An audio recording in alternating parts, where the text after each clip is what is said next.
The way I set up my gradebook is first we have the standards. And the standards run across the top. And they are how all of the assignments are organized. And then I have assignments within each standard. Some assignments, to be perfectly honest, hit more than one standard. And then they're listed twice. They're listed more than once. They're listed in each standard. Because in the end, what I'm looking for is a student's progress over time within that standard. So, for example, over here we have making meaning. This was students write journal entries in response to literature. And the standard is making meaning. It's a critical thinking standard. They did an initial journal entry. It's listed.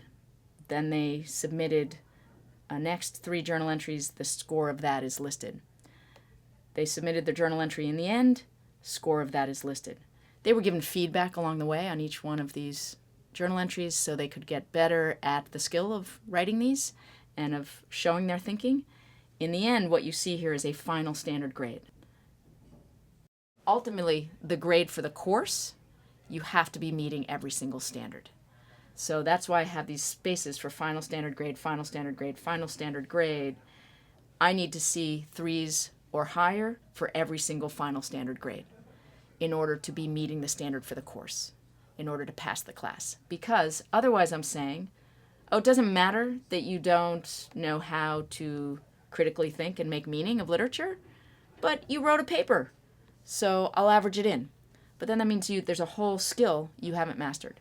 Or reads, elements of literature. You don't understand elements of literature, but I'll average it in, and because you have quality writing and writing process and you did your interviews, here's an interview standard, performance, it's okay in the end. No, what we're saying is you have to meet every single standard because every skill matters. So you have to master each skill in order to get credit.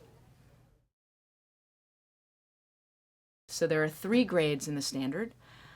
For this student, they got a 1, didn't do that assignment, a 2.75, they're showing progress towards the standard. In the end, a 3.25 on their final journal. This particular student right now has a 2.75 because they didn't do the first assignment at all. And that's complicated, but if you have a 1, you need to attempt that assignment. I don't have enough body of evidence leading me to final standard grade. This student here has a 3 on the first attempt, a 3.25 on the second assignment, 3.5 on the third assignment. What's the final standard grade? I don't average it together. I look at you're trending up, you hit a 3.5, you're a 3.5 overall.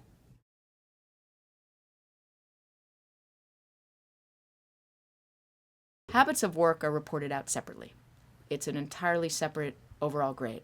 It is not integrated in when we determine their standards grade. Because the standard is about skill and content. Do you own the skills and the content? It doesn't matter how hard you work or what kind of learner you are. It matters whether you've mastered the skill. So we report out habits of work separately.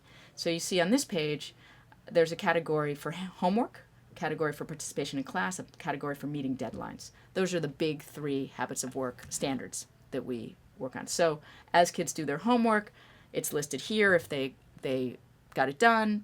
There is an assessment for participation in class, goes in here, etc. And then you get a habits of work grade. And ultimately how the habits of work grade matters to you is that if you have a habits of work of a 3 or higher, then you can't fail. You don't get a failing grade, you get an incomplete. Because it means you're doing your part. You're putting the work in, you need more time. So we're going to give you more time. If they're not meeting the habits of work grade, and they're not meeting their standards grade, then they get a 2 on the report card, which is a not passing grade. We put in a whole lot of extra supports to try to scoop kids up, even when their habits of work are struggling. They have the opportunity to come to Block 7. They have the opportunity to come to something we call mud season school. We have, which is a sort of support intensive time. We have a support intensive. We have our own Casco Bay High School summer school. Those are opportunities to say, okay, you did not meet the standard on time, you didn't have quality habits of work, so we're going to give you another chance, but it's later and it's reflected in your report card ultimately.